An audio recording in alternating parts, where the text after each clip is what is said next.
Hypophysis बोलते हैं। तो हमारे पिट्यूटरी ग्लैंड में यही दो पार्ट्स होते हैं, बट कुछ और ऑर्गेनिजम्स के अंदर बेटा और एक तीसरा पार्ट होता है बीच में, जिस पार्ट को हम क्या बोलते हैं, इंटरमीडिएट पार्ट भी बोलते हैं। बट यहाँ पे मैं इंटरमीडिएट पार्ट को हाईलाइट नहीं कर रहा हूँ, बिकॉज हम अभी किसका पिट्यूटरी ग्लैंड पढ़ रहे हैं, ह्यूमंस का पिट्यूटरी ग्लैंड पढ़ रहे हैं, ठीक है ना।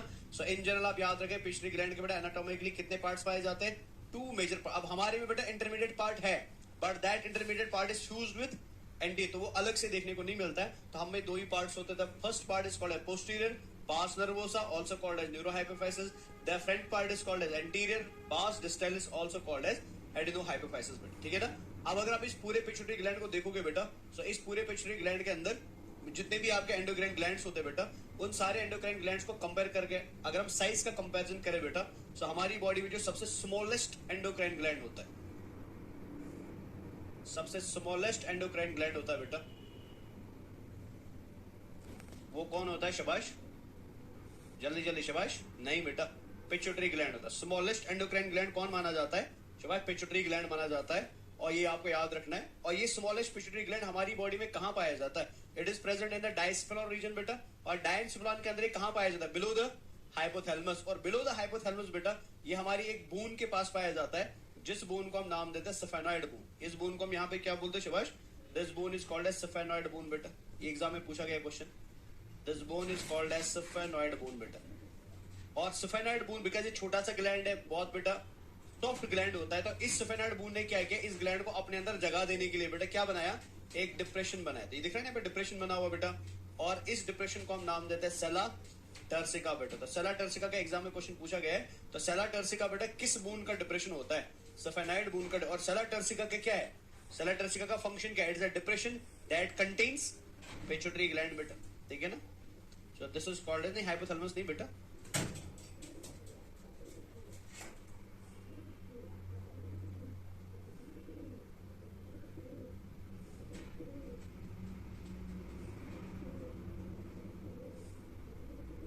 तो इसको हम क्या नाम देते, शाबाश सेला टर्सिका नाम देते। ये आपको याद रख, ये क्लियर हो गया ना।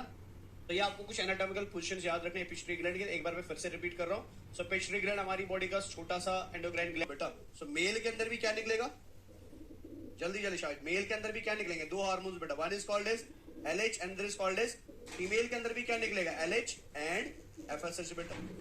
तो मेल्स के अंदर बेटा पहला हार्मोन होगा LH और दूसरा होगा FSH बेटा। और मेल के समझा कैसे करवाता है भाई, प्रोटीन प्रोडक्शन बेटा, किस किस प्रोटीन को बनाता है, एक्टिन, मायोसिन, मीरोमायोसिन, प्रोपोलिन, जो जो प्रोटीन हमने पढ़े थे सबको बनाएगा बेटा। ये क्लियर हो गया ना। दूसरा काम ये क्या करता है बेटा, सेम यही बनता है। इस देखो इसका कोई रोल ही नहीं है बेटा, फालतू में बस नाम है, सारा काम एक्चुअल में कौन कर रहा है, सोमैटो। अब ये सोमैटोमेटिन क्या करेगा, दूसरा काम ये क्या करेगा, ये बेटा आपकी ब्लड से निकल के कहां पहुंचेगा, आपकी बूंद में पहुंचेगा, ठीक है ना। और जब ये बूंद में पहुंचेगा बेटा, ये बूंद से कुछ रिसेप्टर्स को एक्टिवेट करा के ब्लड से बेटा किसको निकालना शुरू करेगा, ब्लड से किसको निकालना शुरू करेगा, कैल्शियम को बेटा। और कैल्शियम की डिपॉजिट कहां करवाएगा, जल्दी जल्दी शाबाश, बोन्स में करवाएगा बेटा। यानी एक साइड से आपकी मसल्स को बढ़ा रहा है और दूसरी साइड से बेटा किनकी डेंसिटी को इंक्रीज कर रहा है, बोन्स के मैट्रिक्स या बोन्स की डेंसिटी को इंक्रीज कर रहा है बाय डिपोजिशन ऑफ कैल्शियम बेटा। समझ आया ना। तीसरा काम ये क्या करेगा, जो सबसे इंपॉर्टेंट काम होता है, ये बोन्स की लेंथ को इंक्रीज करवाएगा। कैसे, उसके लिए आपको मेरे को थोड़ा सा बोन का स्ट्रक्चर बताना पड़ेगा।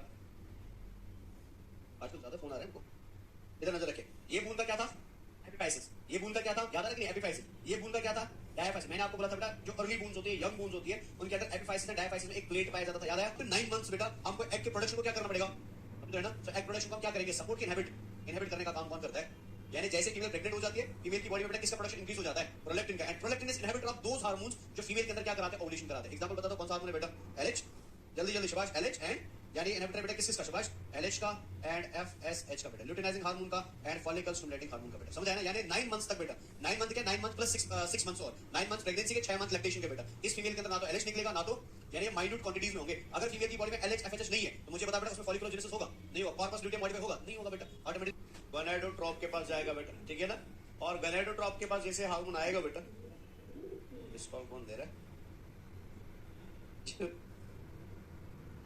मेरा नहीं है ना कि किसी और का है, ऐसे किसी, अच्छा चलिए तो चलिए कोई नहीं। तो जियानारेज ब्लड में आया, ब्लड से कहां पे आया बेटा, गोनाडोट्रोप पे आया। और गोनाडोट्रोप क्या रिलीज करेगा बेटा, ये 2 हार्मोन रिलीज करेगा।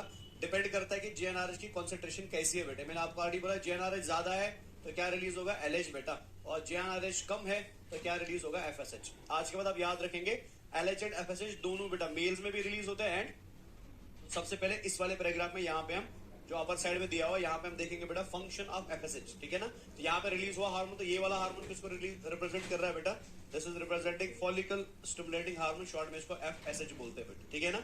तो इस साइड में हम देखेंगे एफएसएच का function in case of males, और यहाँ पे हम देखेंगे एफएसएच का function in case of females, और ये ज्यादा बेहतर तरीके से याद रखना बिकॉज 12 पर मैच और फॉलिकल स्टिमुलेटिंग हार्मोन। क्लियर हो गया, याद रखना है आपकी सेंसरी हार्मोन और दूसरा क्या होता है यूफोरियन हार्मोन। क्लियर हो गया ना। इन मिल्क ग्लोब्यूल्स पे दबाव पड़ेगा जिसमें से मिल्क क्या हो जाएगा, बाहर इजेक्ट हो जाएगा बेटा। क्लियर हो गया ना। So this is all. कितना पास करोगे, 200 ml।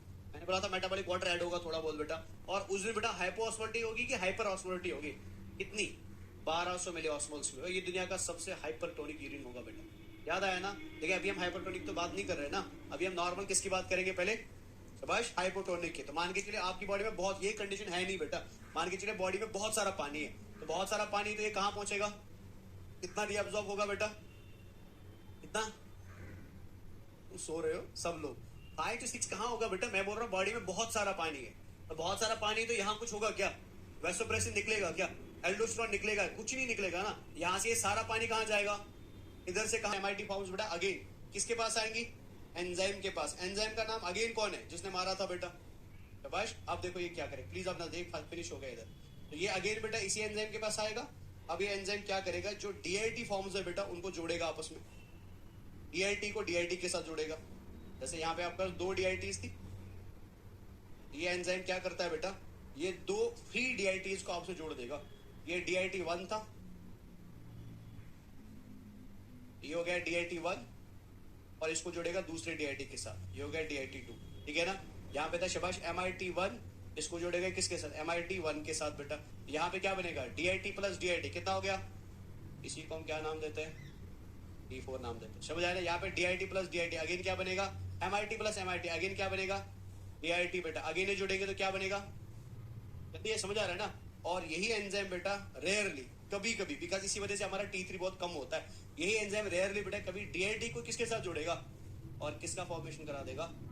और ये जो आपको यहाँ पे T3 एंड T4 दिखाई दे रहा है, इन्हीं को हम क्या नाम देते हैं, थायराइड हॉर्मोन्स नाम देते हैं। क्या नाम देते हैं, समझ आया ना, ये क्लियर हो गया। सो this is the formation of thyroid hormone T3 and T4 का भी होता है। यहाँ तक तो समझ आ गया ना। अब शायद लास्ट पे हार्ट बच जाता है, इसको मैं फिनिश करता हूँ, इसके साथ आपका ये हार्मोन फिनिश हो गया। ये बंदा क्या करता है, हार्ट के अंदर बेटा कुछ स्पेशल रिसेप्टर्स को फॉर्म कराता है, इनको हम नाम देते हैं बीटा